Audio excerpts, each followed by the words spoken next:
बिस्मिल्लाहिर्रहमानिर्रहीम, अस्सलाम वालेकुम। आप बलूचिस्तान बार के सदर की तकरीर आगे सुनेंगे। आज जिस तरह उन्होंने ये वाज़े अंदाज में कहा है कि आप आज तक हमारे ऊपर गद्दारी के फतवे लगाते रहे, लेकिन ये आईनी तरमीम अगर हुई, इस तरीके से काजी साहब की एक्सटेंशन हुई जो उन्होंने इंदिया दिया है, तो फिर हम गद्दार नहीं होंगे, आप गद्दार होंगे। और ख़ास तौर पर उन्होंने जस्टिस मंसूर अली शाह और बाकी जो जजद हैं उनको कहा है कि हम आज़ादी के लिए लड़ रहे हैं, लेकिन तुम भी तो कुछ करो।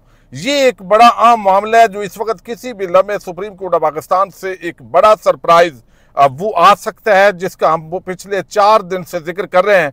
लेकिन ख़ास तौर पर इस वक्त तहरीक इंसाफ के हवाले से एक बड़ी खबर है, और आज काजी साहब ने जो चढ़ाई की है डिजिटल मीडिया से वाबस्ता सहाफ़ियों से, वो आपके सामने पहले रखनी ज़रूरी है, फिर आप वो वीडियो सुने।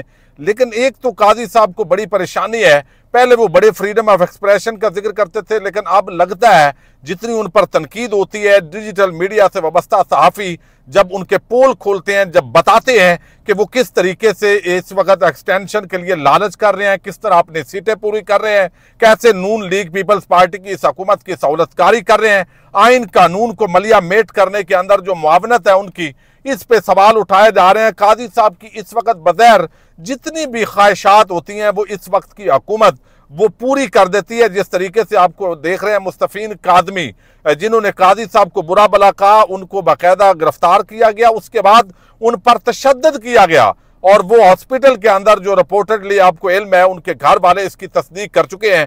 तो इतना जुल्म बर्बरियत इसके अंदर, एक बात साबित हो गई है कि इस जुल्म के पीछे काजी साहब बाकायदा तौर पर ऑन बोर्ड हैं। इससे पहले तहरीक इंसाफ के जो घरों के अंदर छापे पड़े, फिर इंसानी हकूक की पामालियां हुई, चादर चार दीवारी के ना सिर्फ तकद्दस पामाल हुए बल्कि बच्चों और खवातीन को हरासा किया गया। अभी इससे आगे भी पता नहीं खवातीन के साथ क्या क्या मजालम हुए हैं, चूंकि बहुत सारी चीजें वक्त आने के साथ खुलेंगी।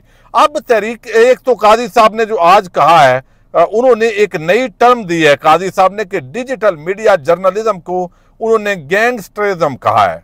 यानी ये गैंग जो है वो इस ये समझें जैसे टेररिज्म होता है, इसे टेररिज्म कहा है। यानी इसको भी दहशत गर्दी के साथ, जैसे डिजिटल दहशत गर्दी एक टर्म हमारी एस्टेब्लिशमेंट या हुकूमत यूज करती है, तो काजी साहब चूंकि सेम पेज पे हैं तो उन्होंने एक नया जो है वो दिया है। फिर उन्होंने कहा क्या सोशल मीडिया इदारों और जजद को गालियां देने के लिए है? तोपों का रुख जजद की तरफ कर दिया जाता है, हमारा हुक्म गलत है तो उस पर अटैक करें, आर्डर पर अटैक की बजाय इदारों पर हमला आवर हो जाते हैं।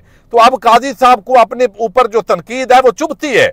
जब चीफ जस्टिस उमर अता बंदयाल थे तो उस वक्त वो हर मामले के अंदर टांग अड़ाते थे, खत उनके लीक होते थे, पहले ही उस पर तबसरे होते थे। यही सहाफी थे जो उस वक्त काजी साहब के साथ खड़े थे, लेकिन इनको बड़े अच्छे लगते थे, आज बुरे लग रहे हैं, चूंकि वकला, सिविल सोसाइटी, पाकिस्तान की आवाम वो इस वक्त काजी साहब की एक्सटेंशन और आईनी तरमीम के खिलाफ जो है वो खड़े हो गए। लेकिन तहरीक इंसाफ के लिए इस वक्त बड़ी मुश्किल सूरत हाल है। 1000 से ज्यादा कारकुनान इस्लामाबाद और रावलपिंडी से गिरफ्तार किए गए, अब उन पर दहशत गर्दी के मुकदमात बनाए जा रहे हैं। लाहौर के अंदर आप जजद को अंदाजा लगाएं कि जजद ने 21 तारीख डाली है जिस्मानी रिमांड की, यानी इतनी ताखीर के साथ ये 780A लगा के अब उनको हजारों वर्कर्स को लाहौर के अंदर, इस्लामाबाद और पिंडी और मुख्तलिफ इजला के अंदर ये बाकायदा जेलों में डाला जा रहा है। मकसद क्या है कि ये जो जिस तरीके से ये मामलात चल रहे हैं, जो एक अंधेर नगरी है, इसको मजीद बढ़ाना है, ये एक्सटेंशन भी करनी है, आईनी तरमीम भी करनी है, और उसके बाद जिसको दिल चाह उसको उठा लिया जाए। लेकिन पहले तो हम बलूचिस्तान की बात करते थे, पीटीएम पर पाबंदी लग गई, पीटीआई पर पाबंदी लग सकती है, डील शील कोई नहीं है भाई, इमरान खान कतन नहीं माना, और अब मजीद तहरीक इंसाफ पर प्रेशर बिल्ड किया जा रहा है। एहतजाज इस्लामाबाद में जारी है, आज भी 4 बजे 5 बजे लोग जमा होंगे, लेकिन जितनी बड़ी तादाद चाहिए उतने जब एहतजाज के अंदर शरीक नहीं होते तो थोड़े लोग पकड़े जाते हैं। ये इस वक्त डर और खौफ की फिजा है। अब देखना यह है कि इस पूरी सूरत हाल के अंदर इमरान खान से 18 अक्टूबर तक मुलाकातें भी बंद कर दी हैं, और हैरत की बात यह है कि तहरीक इंसाफ की वकला टीम ने बड़ा बलंडर किया है। उन्होंने कहा है जी 17 तारीख तक जो है वो आप हमें तारीख दे दें, उसके बाद शंघाई कॉन्फ्रेंस है भाई, आप उनको कहते कल समाप्त करें ताकि आपकी इमरान खान से मुलाकात तो होती। तो जज ने मजीद 2 दिन आगे करके डेट डाल दी और उसके अंदर अब इमरान खान से मुलाकात नहीं होगी, नया ला अमल नहीं होगा, आईनी तरमीम के लिए सारी एजेंसी, सारे इदारे मुतहरक हैं, तहरीक इंसाफ के वकला, सेनेटर्स, MNAs उनको उठाने के लिए। लेकिन आज जो वकला कन्वेंशन के अंदर बलोचिस्तान के सदर ने ये तकरीर की है ना, ये आप सुने जरा, आपको अंदाजा हो कि मामलात किस तरह उन्होंने झंझोड़ा है जजेस को, वकला को। उससे मुनाफिक नहीं दुनिया में कोई और, कतील उससे मुनाफिक नहीं दुनिया में कोई और, जो जुल्म तो सहता है बगावत नहीं करता। आपका हौसला हमें बगावत की तौफीक देता है और हौसला देता है। आप ही की वजह से हमने हर वक्त मरात की बगावत की है, हमने हर वक्त तमाम उन चीजों की बगावत की है जिस पे लोग अपना जमीर बेच देते हैं। और आपने तारीख में, पाकिस्तान की तारीख में आपने ये साबित किया है कि आपने आईन का हल्फ ना लेते हुए भी हर वक्त आईन का तहफ़्फ़ुज़ किया है, पार्लियामेंट का तहफ़्फ़ुज़ किया है, अदलिया का तहफ़्फ़ुज़ किया है और सबसे बढ़कर अवाम के हकूक का तहफ़्फ़ुज़ किया है। हमें शर्म आती है कभी कभी कि हम ऐसे लोगों के लिए तहफ़्फ़ुज़ मांग रहे हैं जो खुद सोए हुए हैं। इस बार ऐसे नहीं चलेगा, बिल्कुल भी नहीं चलेगा। अगर हम अदलिया की आजादी के लिए लड़ रहे हैं, अगर हम अदलिया के हकूक और आईनी तहफ़्फ़ुज़ के लिए लड़ रहे हैं, तो जजेस साहिबान आपको भी बोलना होगा, आपको भी मैदान में आना होगा। और वो लोग जो हमेशा पब्लिक के पास जाके रोना रोते हैं कि हमारे साथ पिंडी वालों ने ये कर दिया और वो कर दिया, आज आप क्या कर रहे हो? आपने जो तरमीम लाने की कोशिश की है उसे मैं जाती तौर पर मैं उसे पार्लिमानी मार्शाल्लाह का नाम देता हूं कि वो आप हमारे ऊपर पार्लिमानी मार्शाल्लाह नाफिज कर रहे हैं। पहले इख्तियारात पिंडी वाले इस्तेमाल करते थे, अब आप चाहते हो कि वो इख्तियारात आप इस्तेमाल करो, जो ख्वाब आपका कभी भी पूरा नहीं होगा। और ये नाइंसाफी होगी। मैं शिकवा करूंगा, गो कि हम उनकी आजादी के लिए लड़ रहे हैं, लेकिन यही जजेस साहिबान, इन जजेस साहिबान से हमें यह भी शिकवा है कि हमारे वकला के खिलाफ इन्होंने 780A की FIR भी लॉन्च कराई और उसको फेस भी कर रहे हैं। और अपनी ही तशरीह 780A की अपनी तशरीह के खिलाफ हमें सालों साल ख्वार किया हुआ है, लेकिन हम अपनी जात के लिए नहीं, इस मुल्क के लिए निकले हैं। यहां हुकूमत ने एक और तमाशा लगाया हुआ है।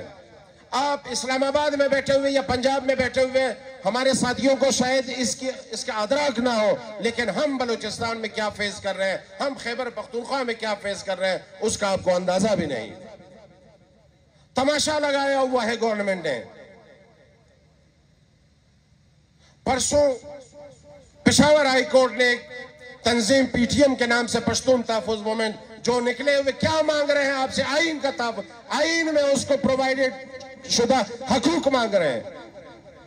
जिरगा करने जा रहे हैं, सदियों पर मुहित तारीख है जिरगे की। पश्तूनों के साथ जब भी अच्छा या बुरा होता है वो जिरगे की शक्ल में उसका फैसला करते हैं।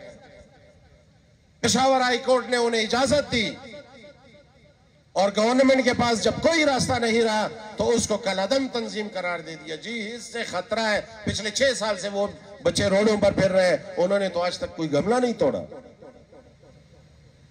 बलूचिस्तान से एक बच्ची उठ के यहां इस्लामाबाद में आके बैठी, आपने उसके साथ क्या किया? आपको शर्म आनी चाहिए कि मैं बलूचिस्तान से यहां खड़ा होकर उस आईन की तहफ़्फ़ुज़ के लिए लड़ रहा हूं जिसने न मुझे 8 से लेकर 28 तक किसी आर्टिकल का हक भी नहीं दिया, लेकिन मैं फिर भी पुरुमीद हूं कि ये आईन मुझे चाहिए। उसकी वजह यह है कि इस आईन ने पाकिस्तान को पिरो के रखा हुआ है।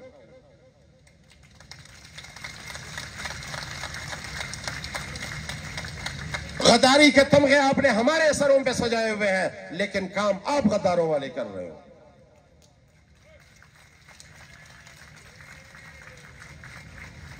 होश के नाखून लें हुक्मरान, होश के नाखून लें।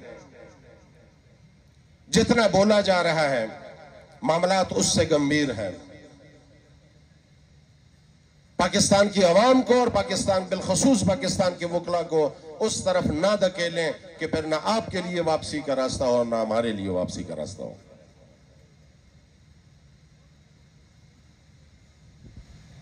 तरमीम का होना कोई अचंभे की बात नहीं है, तरमीम होती रहती है। अल्लाह पाक ने अपनी किताबों में तरमीम किया, 4 किताबें आखिर में कलाम पाक कुरान पाक भिजवाए। तरमीम होती रही है, लेकिन तरमीम इंसानों की तरह होती है, पर्सन स्पेसिफिक नहीं होती है। तरमीमात के अंदर कून नहीं होते हैं। तरमीमात के अंदर उस अवाम के जिसके लिए आप लोग रोडों में निकले थे कि वोट को इज्जत दो, उस वोट को आप ये इज्जत दे रहे हो कि उन्हीं लोगों को जलील ख्वार करने के लिए फेंक रहे हो जिन्होंने आपको वोट दिया।